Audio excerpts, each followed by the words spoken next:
అనంతపురం జిల్లా కంబదూరు మండలం తిమ్మాపురం గ్రామ శివారులో చిరుత కలకలం సృష్టించింది. మంగళవారం తెల్లవారుజామున గ్రామ శివారులోకి వచ్చిన చిరుత 2 ఆవు దూడలను చంపి తినేసింది. రాధాకృష్ణ అనే రైతుకు చెందిన పశువులు మృత్యువాత పట్టడంతో ఆయన తీవ్రంగా నష్టపోయారు. ఇదే ప్రాంతంలో గతంలో కూడా చిరుత దాడులు జరిగాయని గ్రామస్తులు తెలిపారు. ఇప్పటికే 5 సార్లు చిరుత పశువులపై దాడి చేసి 5 పశువులను చంపేసిందని వారు ఆరోపిస్తున్నారు. చిరుత సంచారంపై ఫారెస్ట్ అధికారులకు పలుమార్లు సమాచారం ఇచ్చినా ఇప్పటి వరకు ఎలాంటి చర్యలు తీసుకోలేదని గ్రామస్తులు మండిపడుతున్నారు. చిరుత కారణంగా పొలాలకు వెళ్లేందుకు కూడా భయపడుతున్నామని, పిల్లలు పశువుల భద్రతపై ఆందోళన నెలకొందని గ్రామస్తులు ఆవేదన వ్యక్తం చేస్తున్నారు. తక్షణమే స్పందించి చిరుతను పట్టుకొని మరొక అటవీ ప్రాంతానికి తరలించాలని ఫారెస్ట్ శాఖను గ్రామస్తులు డిమాండ్ చేస్తున్నారు. రాధాకృష్ణ, కమ్మదూరు మండలం తిమ్మాపురం నాది.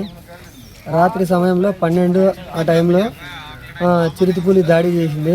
2 ఆవులు తినేసింది.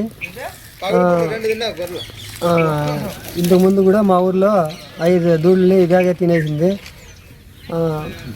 దీనిపైన చర్యలు తీసుకోవాలా. చిరుతపులి దాడి చాలా ఎక్కువగా ఉంది. మాకేదో న్యాయం చేయాలని కోరుతున్నాం.